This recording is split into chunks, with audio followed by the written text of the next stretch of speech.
Assalamualaikum warahmatullahi wabarakatuh. Salam sejahtera untuk kita semua. Selamat pagi Sobat Sehat dimanapun berada. Semoga dalam keadaan sehat dan selalu semangat untuk menjalani aktivitas hari ini. Bertemu lagi dengan saya Romi Ronaldo dalam Bongens, obrolan generasi milenial sehat, podcast Dinkes Muba. Sobat Sehat, podcast kali ini yaitu tentang Pekan ASI Sedunia atau World Breastfeeding Week yang diperingati setiap tanggal 1 sampai 7 Agustus atau minggu pertama di bulan Agustus. Nah, melalui tema tahun ini yaitu peringatan Pekan ASI Sedunia mengusung tema Closing the Gap dan Breastfeeding Support for All atau menutup kesenjangan, dukung menyusui untuk semua. Melalui tema ini diharapkan semua elemen masyarakat mulai dari keluarga, komunitas hingga pemerintah memberikan dukungan yang diperlukan oleh para ibu menyusui. Nah, untuk mengupas lebih dalam mengenai Pekan ASI Sedunia ini, bersama saya sekarang sudah ada 2 orang narasumber yang tentunya berkompeten di bidangnya masing-masing. Yang pertama, selamat datang kami ucapkan kepada narasumber kita, Ibu Yesi Mayasari, Sarjana Gizi. Beliau merupakan Katimker Kesehatan Keluarga dan Gizi Masyarakat Dinas Kesehatan Musi Banyuasin. Yang kedua, ada Dr. Indria Rizky Mkes, Dokter Umum Puskesmas Balai Agung. Selamat pagi Ibu Yesi dan juga Dr. Iin. Iya. Mas Romi. Bagaimana kabarnya hari ini? Sehat? Alhamdulillah sehat. Alhamdulillah sehat. Nah, Bu Yesi dan juga Dr. Iin. Nah, sekarang untuk tahun ini, Pekan ASI Sedunia itu kan temanya mengenai dukungan terhadap ibu menyusui untuk bisa menyusukan anaknya. Dalam artian ini kan diharapkan semua ibu menyusui bisa memberikan ASI kepada anaknya. Nah, jadi mungkin bisa berbagi Bu Yesi atau Dr. Iin ke masyarakat yang ada di rumah, terutama ibu-ibu menyusui. Nah, sebenarnya apa sih ASI itu? Dan apa manfaatnya ASI itu bagi bayi maupun bagi ibu menyusui? Jadi sebenarnya ASI itu sendiri adalah cairan yang dihasilkan oleh kelenjar mame yang terdapat di payudara ibu, kemudian disalurkan ke saluran-saluran ASI yang akan diberikan kepada bayi. Jadi sebenarnya ya Mbak Yesi ya memang udah lengkap bener ya ASI ya sudah diciptakan oleh Allah dengan komposisi sebaik mungkin, mulai dari proteinnya sudah ada, lalu karbohidratnya, lemaknya, vitamin, mineral, dan yang paling penting itu sudah ada antibodinya. Jadi memang udah diciptakan lengkap untuk bayi ya, sempurna gitu ya Mbak Yesi ya. Dan tentunya ASI itu ya Dok sangat pas untuk pencernaan pada bayi yang baru lahir ya, karena dia mudah sekali diserap. Iya. Oke. Nah, terus kan ada ASI eksklusif. Nah, di sini kan ada kata eksklusifnya gitu. Nah, jadi sebagaimana kita ketahui kalau misalkan sudah eksklusif itu kan berharga atau mungkin value-nya lebih tinggi gitu ya. Jadi bisa dijelaskan juga nggak Dok, kata Bu Yesi, apa sih ASI eksklusif ini dan kapan harus diberikan ASI eksklusif kepada bayi? Jadi ASI eksklusif ini kan pemberian ASI saja, tanpa ditambah makanan atau cairan apapun, kecuali obat-obatan yang diresepkan oleh tenaga kesehatan, baik itu dokter, bidan ataupun perawat ya. Dan itu memang merupakan indikasi. Dan selain obat itu tidak boleh selama 6 bulan. 6 bulan pertama ya. 6 bulan. Ya, itu membedakan dia eksklusif. Dan juga mungkin sedikit ya Dok, kenapa harus eksklusif? Karena ASI saja itu sudah memenuhi dan mencukupi semua kebutuhan zat gizi yang dibutuhkan pada anak 0 sampai 6 bulan. Seperti yang Dokter Iin bilang tadi, di dalam ASI itu kan mengandung banyak sekali makro ataupun mikro zat gizi, dan khususnya itu ada antibodi. Dan itu juga protein, lemak, baik itu juga laktosa, dan itu tuh benar-benar yang memang bisa diserap semua tanpa ada sisa. Yang bisa diserap tubuh oleh bayi seperti itu. Dan juga ada poin penting tadi ya Dok, sudah dibilang Dr. Iin tadi, ada antibodi, tidak hanya ada antibodi tapi ada antiparasit, ada enzim, ada growth factor, dan itu tidak akan pernah bisa kita temukan di susu formula atau susu sapi, susu kambing lainnya. Jadi poin pentingnya ya Dok, termasuk susu mahal sekalipun susu ya Mbak mahal ya. sekalipun tidak akan bisa menemukan yang poin tadi, ada enzim, antiparasit, antivirus, antibakteri, anti alergi bahkan. Nah, ini Berarti di 6 bulan pertama kehidupan seorang bayi itu memang harus diberikan sangat berharga. ASI eksklusif tadi ya. Nah, kalau misalkan tadi kan untuk manfaat bagi bayi itu bisa untuk meningkatkan sistem kekebalan tubuhnya, terus juga nutrisi-nutrisi yang dibutuhkan oleh bayi itu kan sudah ada semua dalam ASI. Nah, kalau misalkan manfaat untuk si ibu menyusuinya apa nih, Dok? Oke, kalau manfaat dari ibu menyusui sendiri ada banyak ya. Yang pertama itu bisa meningkatkan atau menurunkan angka kecemasan ibu. Jadi kan pada saat menyusui terjadi ikatan batin tuh antara bonding ibu, antara ibu dan anak. Si ibu melihat bayi dengan posisi menyusui dengan kasih sayang, maka itu akan menurunkan tingkat stres daripada ibu. Terus yang kedua juga bisa mengurangi perdarahan pada ibu pasca melahirkan. Ya. Terus yang paling penting lagi nih Mas, sekarang kan lagi meningkatnya kanker payudara. Nah, itu salah satu faktor untuk menurunkan angka kejadian kanker payudara dan juga kanker ovarium ternyata Mbak Yesi ya. Ya, berdasarkan literasi yang pernah saya baca juga ya, Dok ya, kaitannya dengan kanker payudara tadi. Nah, itu kalau misalkan seorang ibu menyusui yang dalam fase menyusui tapi si bayinya tidak disusukan, itu kan ada juga kemungkinan terjadinya pengendapan ASI. Nah, pengendapan ASI inilah yang cikal bakal juga yang memicu terjadinya kanker payudara. Itu benar atau enggak, Dok? Sebenarnya ada sedikit perbedaan juga. Karena kalau misalnya kita ada pengendapan ASI itu ada dua macam, ada mastitis, ada juga abses namanya ya. Ketika memang mastitis itu bisa ditangani dengan tanpa operasi, maka akan sembuh sempurna. Lalu yang kalau misalnya yang abses itu, kalau misalnya itu harus dioperasi memang ya, dan memang beberapa penelitian juga dari kandungan hormonalnya sebenarnya yang bisa menyebabkan kanker payudara seperti itu. Nah, terus gini juga nih, Dok, Bu Yesi. Jadi kan ketika seorang ibu itu sudah melahirkan, itu kan pada saat anaknya itu atau si bayi ini mau disusukan, itu kan terkadang ada keluar semacam cairan. Nah, terkadang warnanya kuning, kadang agak berwarna keruh. Nah, ini kan kalau misalkan di masyarakat itu kan masih ada juga beberapa ibu, nah mungkin yang yang pengetahuannya belum terlalu bagus dalam hal menyusui dan lain-lainnya, itu menganggap ini cairan apa gitu. Nah, itu bisa dijelaskan nggak ke masyarakat gitu yang mengenai cairan yang pertama kali keluar di saat ibu sudah melahirkan itu, Dok? Jadi cairan pertama keluar itu kita sebut kolostrum dan biasanya berwarna agak pekat ke kuning-kuningan. Nah, jadi di dalam ASI itu sebenarnya ada 3 komponen. Yang pertama itu kolostrum, tadi yang keluar biasanya di 1 hari sampai 3 hari pertama, dan selanjutnya itu ada formit dan hinmit ya. Nah, jadi kalau di kolostrum itu sendiri kenapa dia berwarna pekat? Karena memang tadi dia mengandung semua antibodi dan juga kandungan-kandungan yang sifatnya meningkatkan imunitas pada bayi baru lahir seperti itu, dan dia juga mengandung banyak whey protein ya, Dok ya. Jadi ini yang memang untuk memberikan pematangan pada usus bayi. Jadi ini manfaatnya tidak akan bisa didapatkan setelah 3 hari selanjutnya. Ini jadi di awal-awal kelahiran saja. Jadi kolostrum ini keluar ya, Dok ya. Dan jadi memang kolostrum ini hanya diproduksi sedikit sekali Mbak Yesi, dan yang kadang disalahartikan oleh ibu maupun neneknya ya. Ini ASInya belum keluar, Dok, masih keluar sedikit. Padahal itulah yang paling penting dari bagian ASI.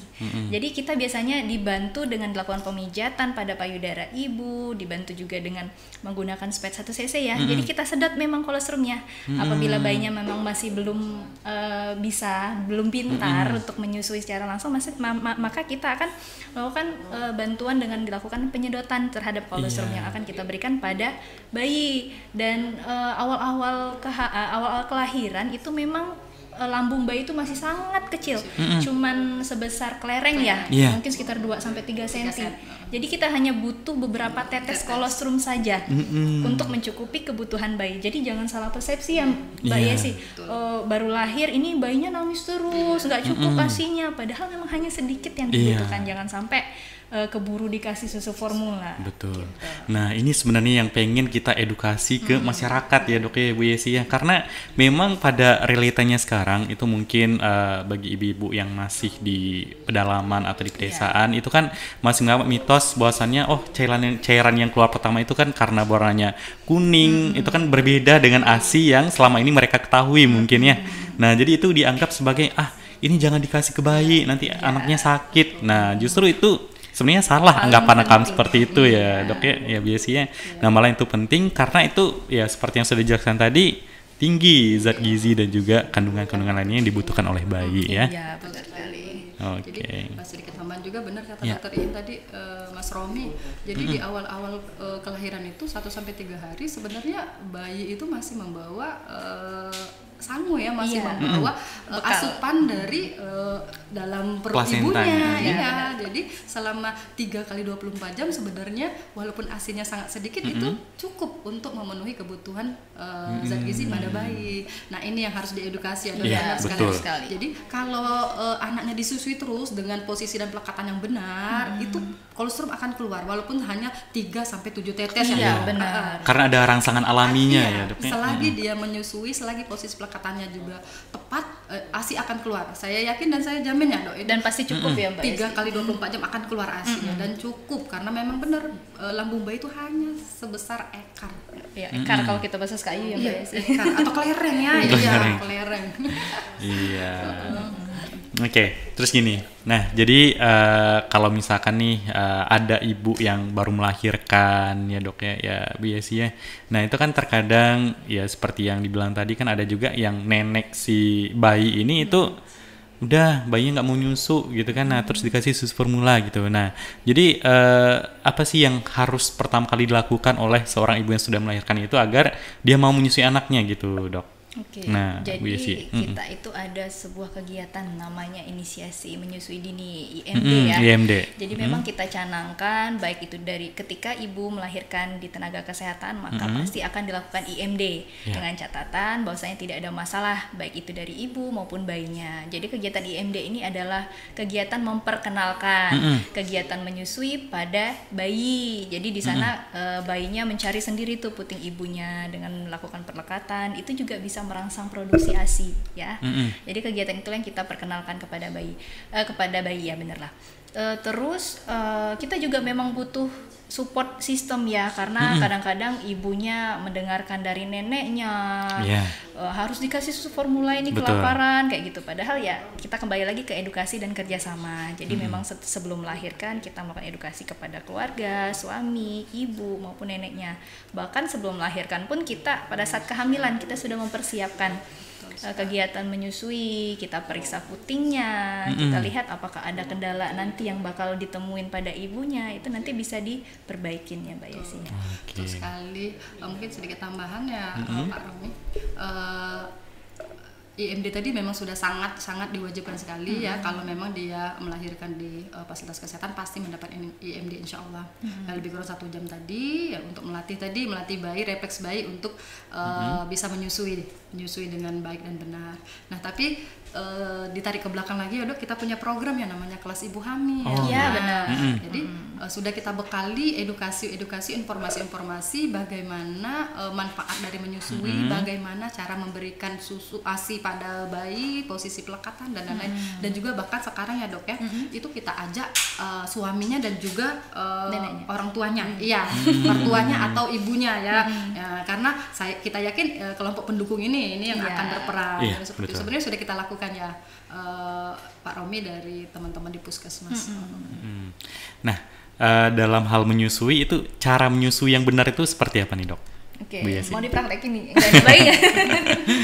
Oke, jadi sebenarnya kita yang paling penting itu posisinya harus nyaman dulu. Terus ibunya juga harus rileks, tidak boleh stres, karena itu juga berpengaruh kepada hormon memproduksi ASI-nya ya. Jadi kalau misalnya kita ambil posisi yang duduk aja ya, posisi duduk itu pastikan dia posisinya berdiri tegak, bila perlu punggungnya disandar dengan menggunakan bantal biar ibunya nyaman, dan bila perlu pakai bantal menyusui sekarang ya, Mbak Yesi ya. Itu lebih nyaman juga karena tidak terlalu berat. Lalu posisikan kepala bayi itu lebih tinggi daripada badannya, dan usahakan jangan cuma kepala aja nih kayak gini kebanyakan ibu-ibu kan.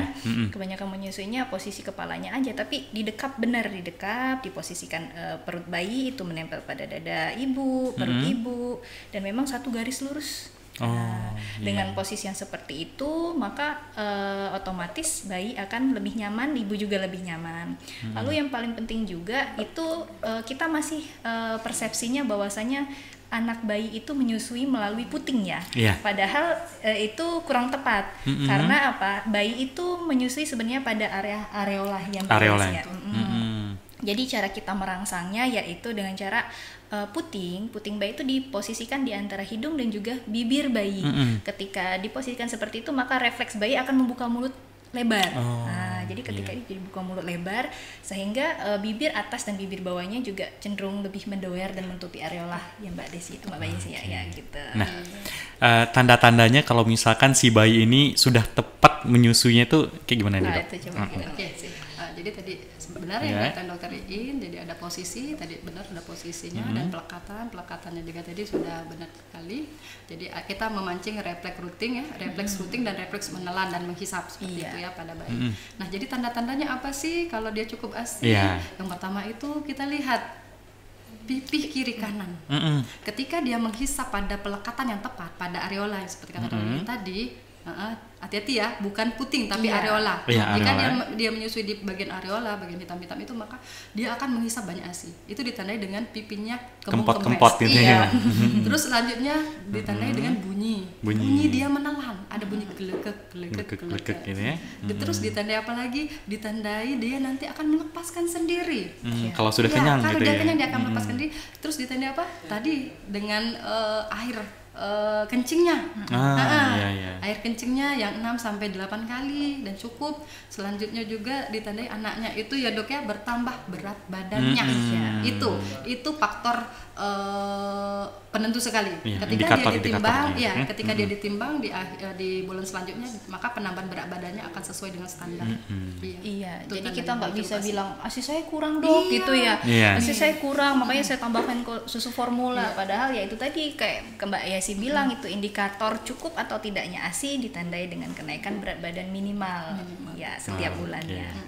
Nah, kembali ke tema Pekan ASI Sedunia yang untuk tahun 2004 ini, itu kan dukungan untuk menyusui, close the gap, kita menutup kesenjangan gitu ya Dok ya Bu Yesi ya, karena sekarang ini masih banyak juga terjadi di masyarakat, terutama bagi ibu yang menyusui, itu terjadi kesenjangan antara di satu kelompok itu memang mereka ini serius dalam hal menyusui anaknya, kadang ada juga yang abai gitu. Nah, entah itu karena faktor pekerjaan, budaya, dan lain-lainnya.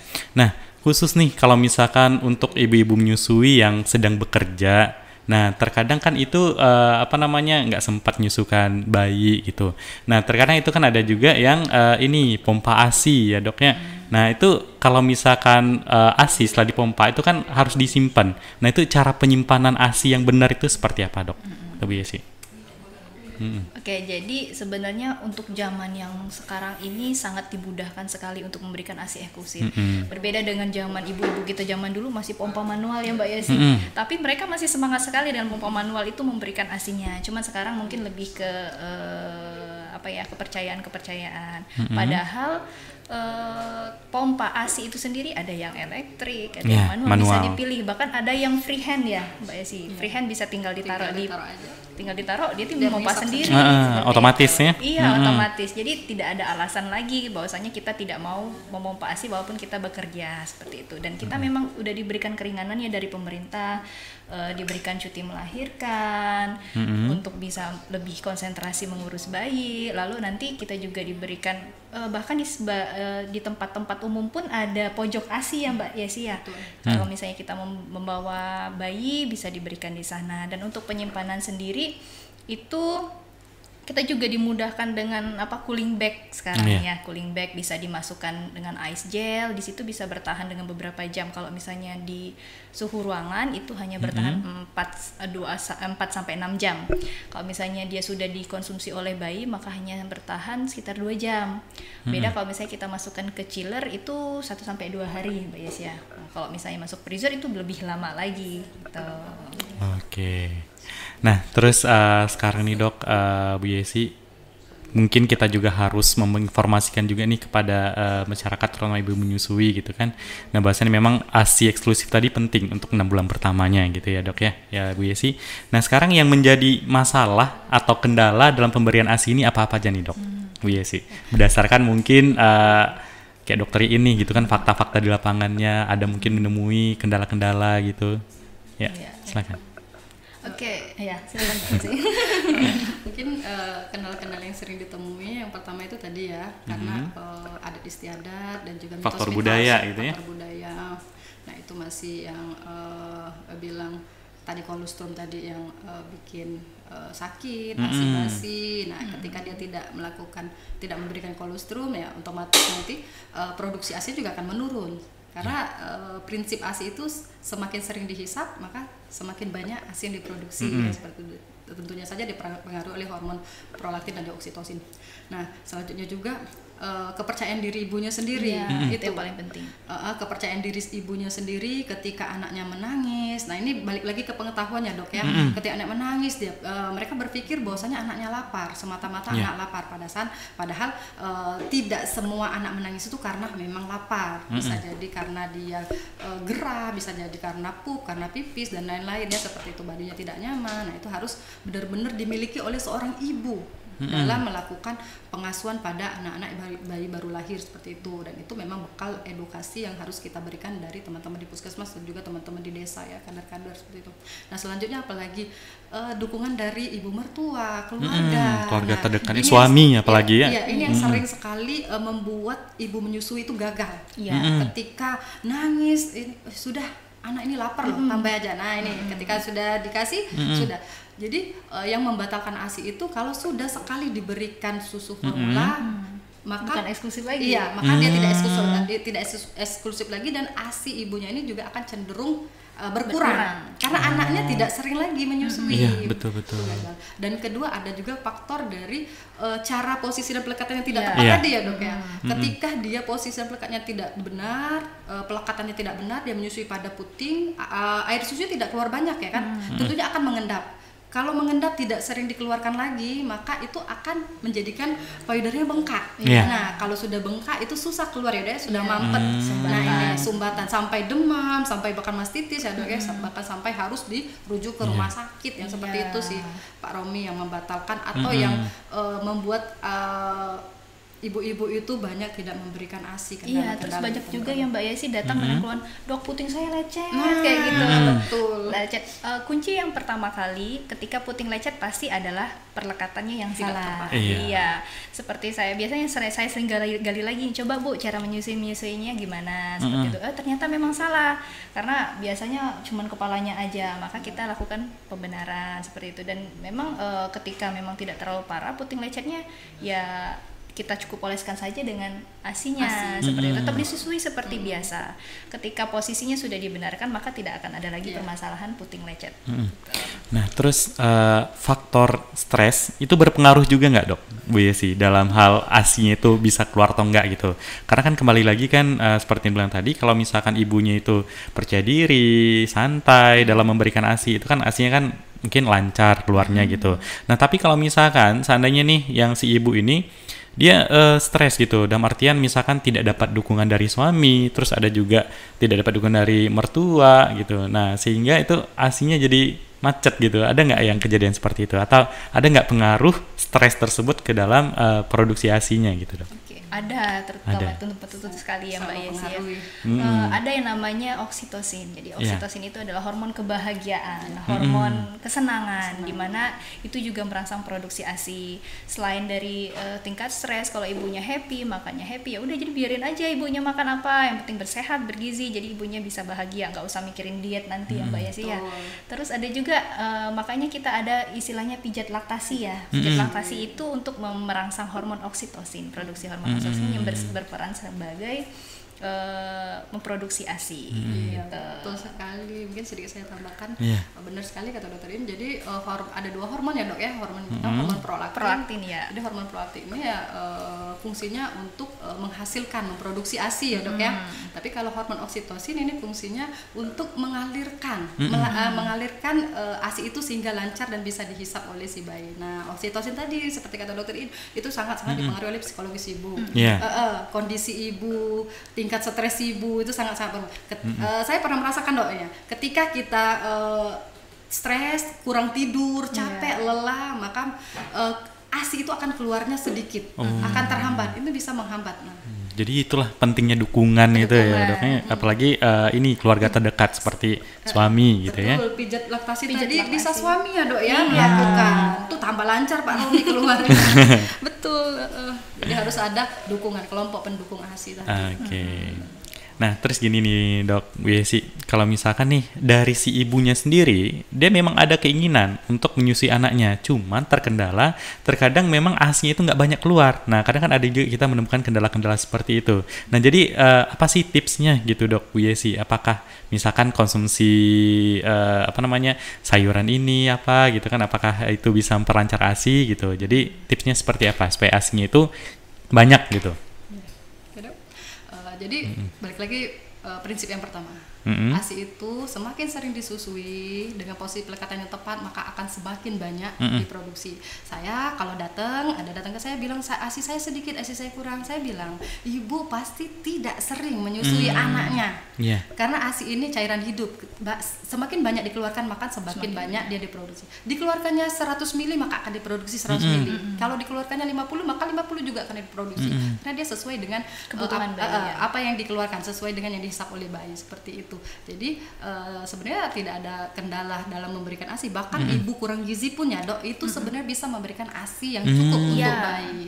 Cuman emang seorang ibu untuk mempertahankan kondisi kesehatannya sehingga bisa menyusui dengan baik itu memang harus butuh asupan zat gizi yang seimbang, bahkan lebih banyak. Ibu menyusui itu lebih banyak kebutuhan kalorinya ya. Iya, lebih banyak makannya daripada ibu hamil. Karena porsinya untuk berdua betul, gitu ya. Apalagi cairan ya. Dia paling tidak 2 sampai 2,5 liter ya udah harus mengonsumsi air minum per hari gitu per ya. hari. Itu sih tipsnya. Terus ada nggak nih dok kaitannya gitu kan, misalkan kayak konsumsi daun kelor atau yang booster, ASI booster gitu. Sebenarnya beberapa penelitian sih memang kadang-kadang untuk ASI booster sendiri belum ada penelitian khusus ya, tetapi ada kandungan yang berbeda dari zat-zat yang lain itu ketika dia mencukupi kebutuhan ambang batas, istilahnya ambang batas itu, maka dia akan bisa merangsang hormon oksitosin. Tapi kalau untuk ASI booster yang beredar ini mungkin tidak terlalu membantu ya, belum bisa dipastikan karena penelitiannya memang belum ada seperti itu. Berarti yang terpenting kalau misalkan dalam masa menyusui itu konsumsi juga makanan-makanan yang bergizi, terus juga konsumsi 2,5 liter air per hari gitu ya. Oke. Nah terus sekarang nih dok, Bu Yesi, itu kan untuk menyusui ini itu ya karena faktor-faktor yang sudah disebutkan tadi sehingga si ibunya ini mungkin gak percaya diri atau malas menyusui anaknya. Nah dan untuk lebih simpel, lebih gampang, ya udah deh kasih susu formula. Nah gimana nih pandangan dokter Iin atau Bu Yesi tentang pemberian Sufor pada bayi? Kalau saya sendiri sangat tidak menyarankan untuk pemberian susu formula, terutama bayi di bawah 6 bulan. Karena apa? Banyak sekali permasalahannya. Yang pertama, dok, anak saya mencret. Saya tanya, kenapa? Ibunya ASI atau susu formula? Ternyata susu formula. Nah itu dia. Ketika dia masih di bawah 6 bulan, maka saya akan kembali mengedukasi lagi. Bu, coba deh Bu, kita mulai lagi ASI-nya. Sebisa mungkin kita berikan ASI ya Bu ya, karena di sana ada antibodi yang bisa mencegah mencret. Karena apa? Zat-zat yang dikandung dari susu formula itu tidak bisa dicerna. Mau sehebat apapun susu formulanya, dan yang paling penting itu ada antibodi hidup ya, yang katanya ada klaim susu formula ada antibodi itu tidak benar. Tidak bahkan bisa ditiru oleh ASI, tidak akan bisa mereka meniru ASI karena itu ada antibodi hidupnya. Yang paling sering itu alergi ya, paling sering alergi susu sapi, mencret dan akhirnya anaknya dirawat. Maka kembali lagi bahwasanya ASI itu sudah adalah hak bayi ya, sudah hak bayi kita berikan sebagai ibu. Ketika kita tidak memenuhi haknya maka kita berdosa ya Pak Yesi ya, zolim kepada, karena udah haknya bayinya. Dan kembali lagi itu kembali ke persepsi ibunya. Ketika ibunya yakin bahwasanya aku harus bisa menyusui bayi, aku harus bisa memberikan ASI eksklusif, maka insya Allah, karena apa, badan kita ini pinter Mas, bisa menyesuaikan. Jadi ketika kandungan ASI bayi usia 0 sampai 6 bulan itu berbeda dengan kandungan ASI 1 sampai 2 bulan. Jadi dia memang menyesuaikan kebutuhan bayi, termasuk banyaknya, terus komposisinya itu otomatis ya. Itulah salah satu kuasa Tuhan juga ya dok. Mungkin sedikit juga Pak Roni. Betul sekali ya dok, kita melarang keras sekali penggunaan susu formula bahkan sampai usia 2 tahun sebenarnya ASI saja cukup ya, dengan ditambah makanan pendamping ASI. Karena tadi dampaknya tuh jangka panjang. Iya. Tidak hanya pada bayi, tapi pada perekonomian keluarga juga. Iya. Iya. Ekonomis ya, Mbak. Betul. Tadi kalau pada bayi sendiri ya, kalau dikasih ASI, ini dokter ya sudah sering ya ketemu ya, pasti datangnya diare, Iya. alergi. Terus kalau ini berlanjut ya dok ya, terjadi diare persisten, nah maka akan mempengaruhi status gizi. Iya. Pak Romi. Sekarang kan kita lagi sibuk stunting ya Stunting, Pak ya. betul. Stunting ini ternyata didahului oleh anak-anak yang tidak diberikan ASI, Oh. anak-anak yang sering terkena diare sehingga memang pertumbuhannya tidak maksimal. Nah ini Oh, salah jadi satu berkaitan penyebab. juga dengan Sangat, stunting ya. Sangat berkaitan. Sering sakit juga ya Mbak Betul, Yesi ya. sering sakit juga karena antibodinya tadi Antibodinya juga tidak kurang ya dapat. dok ya. Jadi benar-benar sangat melarang keras dan juga kita sudah ada payung hukum dok, sudah ada regulasi. Dukungan dari pemerintah ya. Dari pemerintah pusat kita ada Undang-Undang Nomor 36 Tahun 2009 itu ada di pasal 129, di pasal 200 dan 201. Itu bagaimana di situ mengatakan bahwasannya akan ada tindakan hukum bagi tenaga kesehatan maupun non kesehatan dengan secara nyata mempromosikan susu formula khususnya pada anak 0 sampai 6 bulan ya dok ya.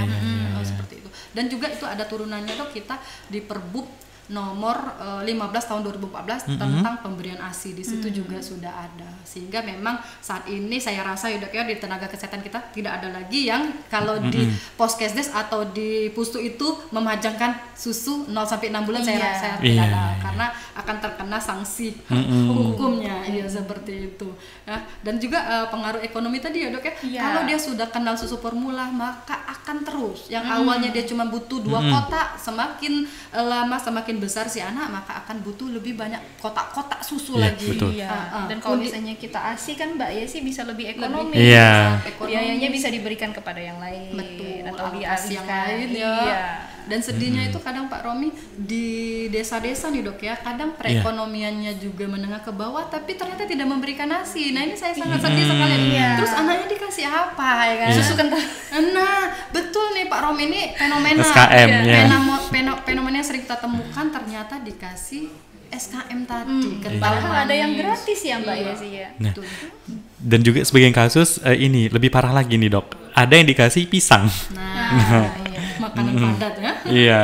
Banyak tuh kasusnya Mbak. Ini Mbak sama Mas itu jadi BAB darah ya, bayinya BAB darah. Akhirnya ada yang berujung operasi. Nah itu yang tidak boleh sama sekali ya. Satu lagi tadi juga ya dok, benar sekali kalau susu formula itu memang kandungannya banyak. Kalau kita lihat wah proteinnya tinggi, lemaknya tambah lagi tinggi, dengan iklan-iklannya yang tapi ternyata daya serapnya tuh sangat rendah pada tubuh bayi. Tidak bisa diserap. Contohnya saja protein, ini penelitian ya dokter. Jadi di protein susu formula itu memang tinggi, lebih tinggi dari ASI, tapi yang diserap hanya 20%. Oh. Kebalikan dari ASI, ASI itu bisa menyerap 65%. Iya. Jadi yang mana yang lebih bagus ya kan? Nah, inilah bagaimana produsen ASI itu mengemas produsen susu itu mengemas susu itu biar bisa terima oleh masyarakat dengan kandungan yang tinggi. Padahal ketika di dalam tubuh bayi tidak semuanya diserap ya dok ya. Sedih sekali sebenarnya kalau kita mengupas tuntas itu. Ya bahkan ada anak-anak ASI bisa tidak BAB ya. Karena apa? Karena kandungan ASI itu semuanya diserap oleh bayi, tidak ada yang dibuang. Ampas ya dok ya. Makanya banyak yang tanya, kok BAB anak saya ampas kecil itu betul. Ya karena memang diserap semua ya dok ya ke dalam tubuh si bayi. Itu dahsyatnya ASI ya. Dan juga ya dok, pastinya ASI ini kita bisa lihat performa anaknya nanti ketika balita, ketika toddler maupun sekolah, pasti akan lebih jarang sakit, pasti akan lebih lincah dan lebih cerdas. Iya, dan sudah ini ada penelitian dia. Jadi ngaruh juga ke tingkat kecerdasannya gitu ya dok. IQ, terus kecerdasan sosial kepada anak. Kekuatan fisik juga ya. Kekuatan fisik karena imun tadi ya. Yang pasti lebih dekat sama orang tua ya. Iya, karena udah terbiasa bonding dari kecil gitu ya. Berarti memang penggunaan susu formula ini memang tidak disarankan sekali gitu ya? Tidak disarankan, nah, banyak mudaratnya ya Mbak Yesi ya. Nah kalau misalkan si anak sudah berusia 2 tahun ke atas, nah itu apakah boleh dikasih susu formula atau masih tidak dianjurkan ini, Dok? Tidak dianjurkan. Tidak dianjurkan juga Karena ya. apa? Anak di atas usia 1 tahun saja itu sudah tercukupi dari makanan pendamping ASI-nya. Oh iya. Bayi itu hanya butuh menyusui pada saat malam saja. Karena apa, pagi dia bisa makan pagi, makan sore, snack seperti itu. Udah cukup saja, tidak perlu diberikan ASI tambahan. Iya. Jadi Kayak kalau susu misalkan tambahan, kalau misalkan sudah 6 bulan ke atas, nah itulah pentingnya yang MPASI. Diperkenalkan. MPASI yang berkualitas tadi. Sebenarnya ASI itu kan ketika anak yang bertambah umur, maka dia akan menyumbang lebih sedikit ya, berkurang untuk kebutuhan asupan si anak. Jadi makanya harus kita tambah dengan MPASI. Artinya pengenalan MPASI ini sangat penting ya, Dok ya. Dari mulai 0 sampai 6 bulan sebenarnya sudah harus kita kenalkan MPASI itu harus diberikan di usia berapa, bagaimana komposisinya, variasinya, teksturnya dan lain-lain. Dan juga susu ini, Dok, tidak bisa serta-merta kita kasihkan. Itu hanya boleh jika ada resep dari dokter anak ya. Karena ada indikasi ya, Dok ya. Iya, Atas betul. indikasi medis ya. Seperti itu. Jika tidak Jadi pemberian ASI pun itu juga disesuaikan dengan umur si bayi gitu ya. Dan sekarang juga kan lagi canang-canangnya gagal ginjal pada anak.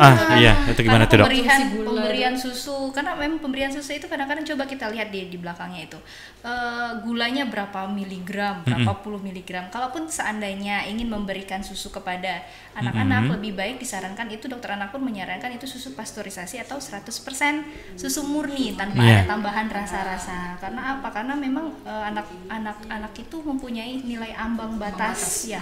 Konsumsi gula, konsumsi natrium, ketika itu berlebihan maka akan menimbulkan penyakit kepada anaknya, seperti itu. Tidak wajib lagi ya Mbak ya sih memberikan susu, tidak wajib lagi. MPASI-nya cukup, ASI eksklusif tetap terus. Kecuali dengan indikasi medis tadi. Oke. Nah, baik Dokter Iin, Bu Yesi, mungkin ini terakhir bisa nggak dikasihkan kepada masyarakat itu tipsnya gitu. Nah, ini berhubung kita masih berada di Pekan ASI Sedunia, jadi tips-tips apa saja yang bisa disampaikan gitu kepada masyarakat, terutama ibu-ibu yang sekarang ini mungkin lagi dalam fase menyusui. Silakan. Oke, kepada ibu-ibu di Sekayu yang saat ini dengan posisi menyusui, ayo kita bareng-bareng, kita harus semangat, kita harus yakin bahwasanya bisa memberikan ASI eksklusif kepada anak kita. Ayo kita sama-sama mulai menyusui bayi kita secara eksklusif, karena apa? Sangat banyak sekali manfaat yang diberikan kepada anak kita. Lalu ASI itu tidak pernah akan tergantikan. Gitu. Oke, Bu Yesi, silakan. Saya sudah lengkap sih, Dokter Iin. Nah, kalau dari kami ya, jika bukan dari kita, dari ibunya, dari keluarganya, siapa lagi yang bisa memberikan pengasuhan mulai dari pemberian ASI kepada anak sehingga anak ini bisa tumbuh dan berkembang menjadi sumber daya manusia yang akan berkualitas di tahun mendatangnya. Jadi mulainya penyakit-penyakit malnutrisi dan penyakit lainnya degeneratif dan lainnya itu dimulai dari tidak diberikannya ASI pada anak, pada bayi ya. Jadi ibu-ibu, tidak hanya ibu-ibu, ini juga masyarakat, tenaga kesehatan, baik itu dari sektor pemerintahan maupun non-pemerintahan, yuk kita sama-sama mendukung pemberian ASI kepada bayi usia 0-6 bulan dan dilanjutkan sampai usia 2 tahun. Jadi memang ASI ini memang tidak tergantikan karena asupan yang diberikan oleh ASI ini cukup memenuhi kebutuhan pada bayi. Jadi sesimpel itu kalau mau bikin bayi sehat ya Pak Romi. Oke, seperti itu ya, semangat. Nah, Sobat Sehat, nah jadi intinya dalam rangka memperingati Pekan ASI Sedunia ini, kembali kita semua menghimbau kepada masyarakat, terutama pada ibu-ibu yang dalam fase menyusui, nah itu harus memberikan ASI eksklusif selama 6 bulan pertama setelah bayi dilahirkan, dan nanti dilanjutkan pemberian ASI itu sampai berumur 2 tahun. Nah, jadi sebagaimana sudah dibahas tadi juga nih, nah bahwasannya memang kandungan-kandungan nutrisi-nutrisi yang ada dalam ASI tersebut itu sudah tercukupi untuk si bayi. Nah, jadi tidak usah khawatir lagi, jangan malas-malas untuk memberikan ASI kepada bayi ataupun balita Anda. Baiklah, nah teman-teman ataupun sobat-sobat semua, untuk podcast kita kali ini kita cukupkan sampai di sini. Sekali lagi terima kasih kepada Dokter Iin dan juga pada Bu Yesi yang sudah memberikan informasi-informasi yang sangat penting dan berharga sekali terkait dengan ASI ini. Baik, saya Romi Ronaldo selaku host mengucapkan terima kasih atas perhatiannya, dan kami semua mohon undur diri dari hadapan Anda semua. Kita sehat, kita pacak gale. Wassalamualaikum warahmatullahi wabarakatuh. Terima kasih. Oke.